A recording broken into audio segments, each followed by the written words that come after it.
brand new video. I am here with Dan Evans, who's a personal trainer. He's a strength and conditioning coach, and he's currently finishing up his strength and conditioning course in university. And today we're just going to talk about training for the general population, training for athletes, and how you may structure a workout and have a plan going into the gym rather than just kind of winging it. To start with, say you don't really have much experience in the gym, you don't really know what to do, or you just kind of find yourself always thinking, right, I'm just going to hop on the nearest cardio machine and kind of spend my time on that, right? I imagine a lot of you have goals, you have a lot of things that you want to do. We'll talk about to get it going, so the goals that the general population might have and how you can adapt your training, make it more fun, make it more interesting, and be able to play the long game with it. Like considerations for general population, you know, like Joe Public who's walking into the gym for the first time. When you're walking into the gym, you're typically not going to be able to train the way like you see a lot of influencers doing. If your goal is sort of like, I don't know, typically what, say hypertrophy or a bit like aesthetic, you want to gain muscle, you want to look good. Yeah, you want to lose body fat and tone up. Is kind of like that's a word I hear all the time to tone, and I'm saying like. Especially females like, oh, getting you in the weights room, and they're like, oh, I don't want to get big. Like, yeah. I don't want to lift weights. I don't want to look like a man or whatever. Yeah. Like if lifting weights quite jacked, I'd be absolutely jacked. Yeah, I wish that was, you know, actually true, because I would be a tank by now. Trust. Variables you got to look at in regards to your training, especially your training sessions, are the structure of your sessions. Really, your training volume, which is something you can keep nice and low when you first start out, just because.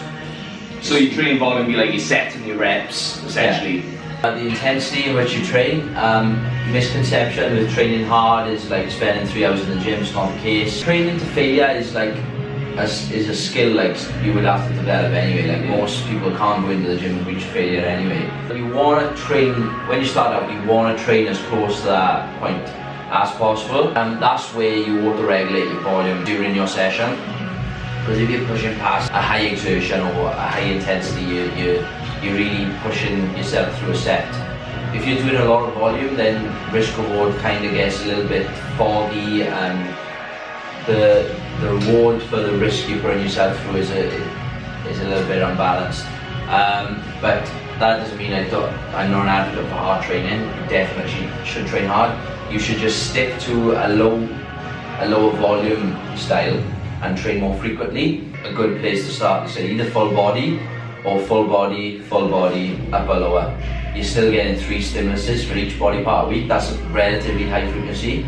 So when you start out, you're getting 3 adaptations a week rather than 1 if you're training a pro split. You've got to weigh up kind of how much volume you can do in that full body session per muscle group. You're not going to be able to do 40 working sets per muscle group, which is what I've seen kind of hypothesized by like some people. You'll be in there for gone 3 hours. Yeah, and I think I also see like a barrier a lot of people kind of have when it comes to saying that they can't go to the gym, is that like, I haven't got the time. Rest periods are sort of like relative to what you do in that set. If you really mess yourself up in that set, you're going to need a decent chunk of rest. But if you're doing like the fluff stuff or the high volume stuff, then there's no real reason why you need to be doing like 5 minutes on your phone in between your sets. That's like going back to the volume intensity argument. How you got to look at how hard can you be training if you're doing all that volume? Yeah. What are you actually stimulating doing all that volume? Building muscle, the main sort of like factor that underpins muscle gain is your ability to shorten your muscle under a lot of load. Eccentric training, as you know, like loading the muscle, overloading the muscle through its strongest point. And then you've got like the sarcoplasmic hypertrophy sort of stuff, which is like the pump stuff, which doesn't really increase the density of the muscle, which is what's called myofibril hypertrophy, which is actually building tissue. That volume pump stuff isn't going to build you tissue in a true sense. It'll make you look fucking sick in the mirror for 20 minutes. But other than that, like you win into the hard exercises, the hard sets. That's why volume is low, frequency is high. So like you can recover after, like within a day or two after that session, and then you're ready to go again, make another adaptation. You get three stimuluses that week. You get 3 adaptations that week. Stronger by next week. I'm not saying you'll be bigger by next week, but like you'll obviously be in a different state than you were the week before, just because you had that amount of stimulus. Like logbook your sessions, like otherwise it's easy to go into a session. I don't feel it today. I'm just gonna do the same weights or lighter than last week. Where are you gonna go after that? Realistically, you're not gonna improve. Well, not even realistically, you're not gonna stimulate anything if you're doing the same thing every week. So that's why you need to log your sessions. You need to know where you are in regards to intensities. Maybe look at logging your RPs or reps in reserve. You can look at a set and you'll be like, right, what I'm going to do now is I'm going to leave 1 to 2 in the tank, and then my next set I'm going to leave none in the tank. But then that gives you another variable to look at in regards to your progressive overload, because next week then when you logbook, you had 0 reps in the tank of that load. This week you had 2 reps in the tank, progressive overload.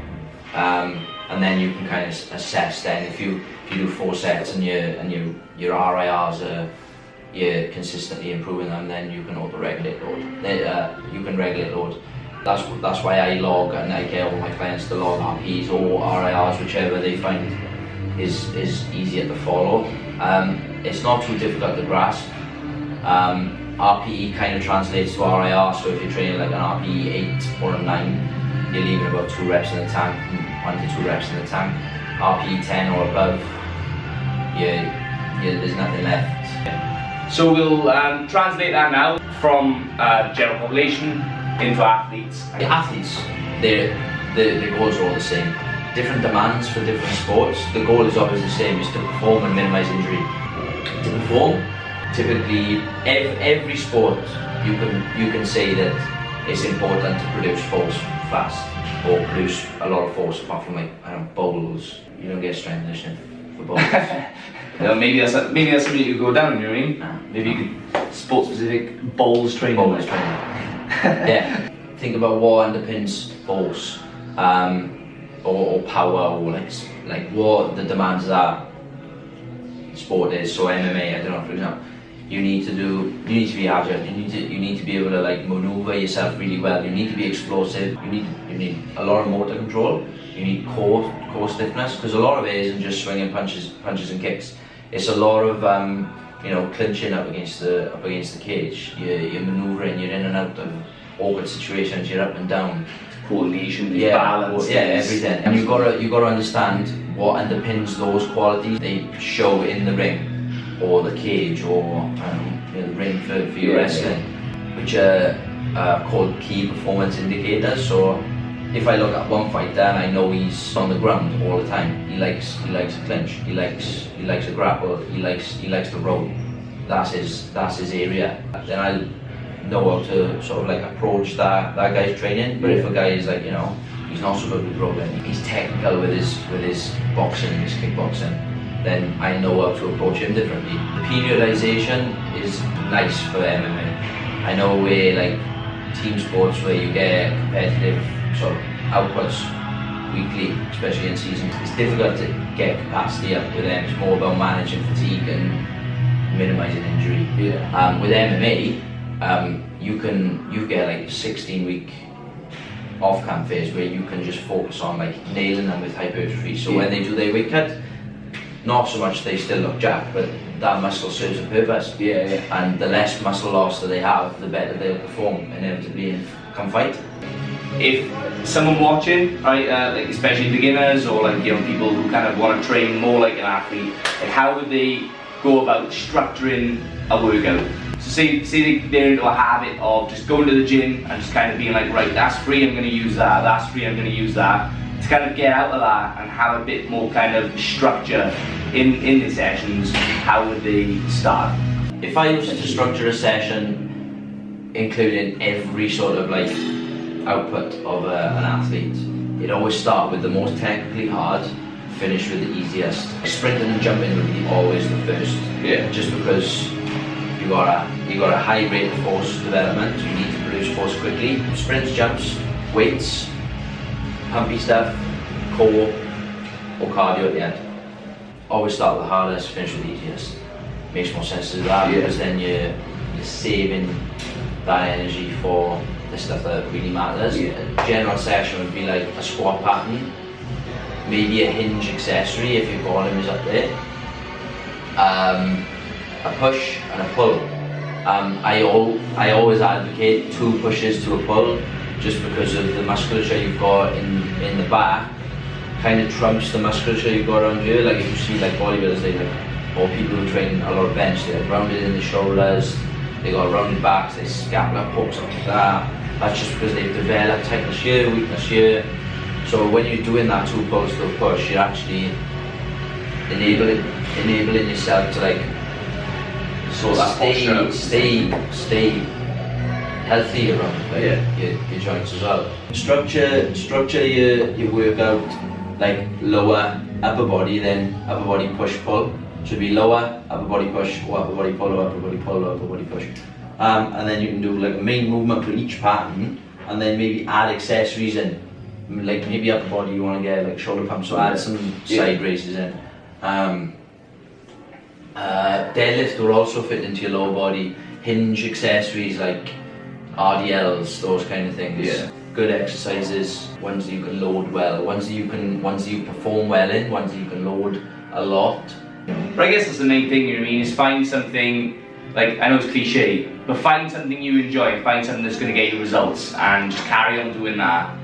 And at least then you know that's something you can be consistent with, rather than doing something maybe you don't like or something that, you know, isn't working for you, because that's not going to help you motivate essentially. And if you're an athlete, find out do research on your sport. Obviously if you're in the sport you know a fair bit about your sport, but I bet there's like things like injury instances like good fighters are doing in the gym.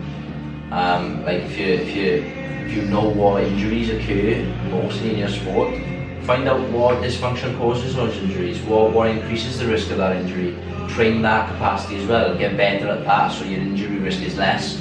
Be savvy, like know your body, like know when you're tired, know when to have a day off. I guess we can call that video there. I hope you enjoyed and you got something from today's video. It's something kind of a little different that we brought kind of to the channel today. I don't usually do kind of these sit-down videos, kind of like quite like individual. It's the first time I've done a sit-down. I thought you did pretty well. You know what I mean? You know, you don't talk in front of a camera very often, I guess. So no, if I missed anything, like I'll just get on with Dan and just like yo. Thank you for watching today. Thank you to Dan for being on today's video. Don't forget to like the video, don't forget to subscribe. If you like this style of video, let me know in the comments down below, because that way I can do more of this stuff. And let me know if you got something from today's video. See you in the next one.